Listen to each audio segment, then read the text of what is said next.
Well, I don't agree at all. First off, how is it possible that anybody with any kind of sanity would consider the United States or Britain or the West in general to be in any kind of position to be punishing anyone for any illegalities? If we want to take a look at Iraq, there is at least 1 million, probably even close to 2 million dead. We invaded that country, destroyed it, created millions of orphans, millions of refugees, and never even so much as apologized for that. Let's go back to Vietnam, where we dropped 20 million bombs, more than all of World War II combined. We have destroyed so many countries. We have tortured and killed and maimed and raped around this planet. Who in the hell in their right mind would consider the United States or the West in general to be in any position to punish anybody? Never mind the obvious facts that this is a false flag attack and a long list of false flag attacks, which let's get into that, please.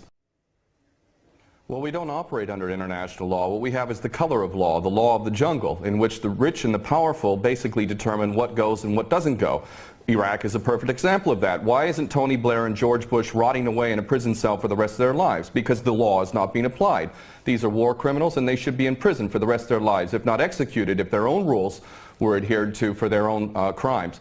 Not only that, but we need to really understand the truth here. First off, all of these players, these politicians, are nothing more than puppets. They don't serve the people. There is no real democracy. They really serve the rich and powerful who run the world, and that would be the bankers who control the money supply. The bankers, of course, make huge amounts of money. Whether they make bad investments or not, wars are great for them, and ultimately they control the politicians, and that is why we see these policies.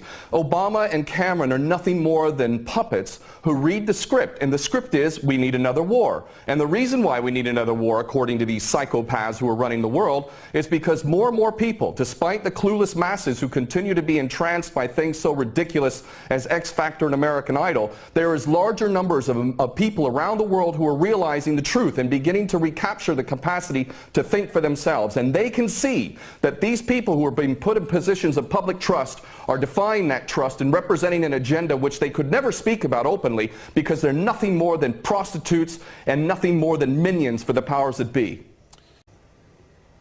Well, the Greater Israel Project is all about destabilizing surrounding nations, ultimately in pursuit of this dream of Greater Israel from the Euphrates down to the Nile, all the way over to the Eastern Mediterranean. This is the dream of these psychopaths, and so destabilizing governments, creating sectarian strife is all part of that menu and all part of the design to create Greater Israel. So that goes, that's self-evident. But I have to go back to what this gentleman is saying in Washington, D.C. about America not wanting to get involved, or Obama not getting involved. What are you talking about?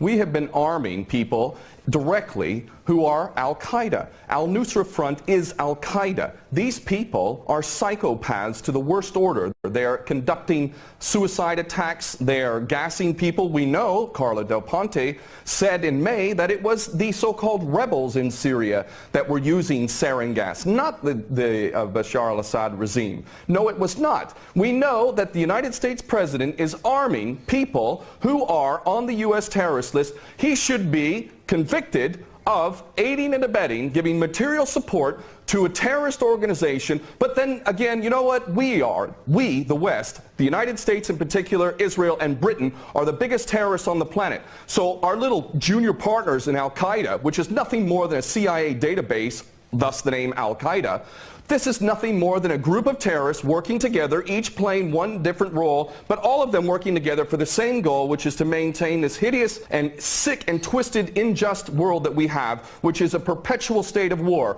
Always one illusion, one boogeyman after another. But the fact is, Obama is nothing more than a puppet war criminal, just like his predecessor and every other U.S. president before him. So please don't tell people out there that the U.S. is not involved. It's directly involved, and it is arming people who are absolute psychopaths. Because the United States has never been interested in anything. Go ahead. Has never been interested in anything other than war. The United States is in a perpetual state of war because the bankers control the politicians, and they read the script as given to them by the banksters, and they make huge amounts of money off of this. What this gentleman is saying about the United States not wanting war, not wanting to get involved, is like Iraq 2.0. It's a repeat of the same rubbish that was said, oh, we don't want war, war is a last resort. That's absolutely untrue, it's a lie. Those that are in government are nothing more than prostitutes who are carrying out the orders of those who are in charge of them, and those that are in charge want another war. And part of that is what we discussed earlier, the Greater Israel Project, to destabilize any Arab regime which might have any kind of autonomy and self-determination. Any regime in the Arab world that is not an absolute puppet cannot be tolerated. And who are the nations that we target? Those that are not puppets. We don't target those like the Saudi regime, which is the biggest human rights violator in that region. It's cutting off people's heads in public, cutting off hands. It is the most grotesque regime on the planet, and yet we give that regime weapons and it's no problem whatsoever. The duplicity and hypocrisy of the United States and the West can't even be measured. It is so enormous. And these mouthpieces, such as this gentleman in Washington, is only doing a disservice to himself and his country. And the fact is that American sons and daughters will get involved in this yet again, and these chicken hawks who are pretending to care about the Syrian people are going to be sacrificing not their own sons and daughters. I would like this man to send his sons and daughters and his grandchildren off to Syria when this turns into a greater conflict, because this is what we're flirting with, is a world war, a third world war. This is not a joke. We are flirting with a third world war on the basis that apparently we care so much about the Syrian people, just like we care so much about the Iraqi people and the Afghani people. The only people that buy this sort of stuff are either bought-off prostitutes or the dumbest of the dumb. And we're also led to believe that Assad is the dumbest idiot dictator on the planet now, isn't he? Because he invited UN inspectors to come in, and he brought them in on the very day that they come in. He decides to attack his own people 10 miles away from where the inspectors arrive.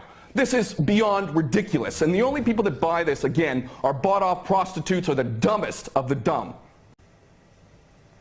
Well, there's no question that they don't intend for limited strikes, and that's not going to do anything. They want to go in full scale. That's the plan. Of course, they'll use pretext to be able to justify the initial attack, and then they'll concoct more things to justify a greater involvement. The Daily Mail reported here in the UK, and it's commonly understood to those who are paying attention, that defense contractors, leaked emails from defense contractors proved that there was already an approved plan from Obama down to give these psychopath terrorists, al-Nusra Front, chemical weapons. We know that al-Nusra Front, 12 individuals in Turkey were caught with 2 kilos of sarin gas. Where did they get that from? And this is, you know, clearly a false flag. We understand this to be true, and it's the only way that they could justify an attack at all. And I have to say, I'm happy that the gentleman in Washington mentioned Dempsey, General Dempsey of the Joint Chiefs, because I'll tell you what, more than anything else, it is the true American patriots, those who are sick and tired of having given up their life to basically serve the American dream, the American nation, the Constitution that they swore to uphold. It's those military men and women. It's you now. It's coming to you now. Are you a patriot or are you not? Are you going to let your nation descend even further into the chaos and corruption that has been so sick and so twisted that it's destroying American lives as well as the rest of the world, to the tune of 22 American servicemen a day who are committing suicide? Are you going to sacrifice more of your American sons and daughters for Israeli wars, for Zionist wars? Are you going to continue to do that because you are not a patriot? You are in fact aiding and abetting the terrorists you supposedly think you're fighting against. And those Americans who are waking up to this, I hope to God, in the military in particular, that you refuse your orders. And this is why the people of America who are refusing to buy this nonsense, the overwhelming majority do not support any kind of attack on Syria. And in those in the military, I know that the powers that be are very, very frightened that high-ups within the military will refuse the orders. And I hope this is exactly what happens if an attack on Syria occurs. Very well. We're going to leave it there. Thank you very much, former U.S. Marine and war veteran there, Ken O'Keefe, talking to us from London. And thank you very much from the Senior Fellow at Center for American Progress, Lauren Korb, who spoke to us from Washington.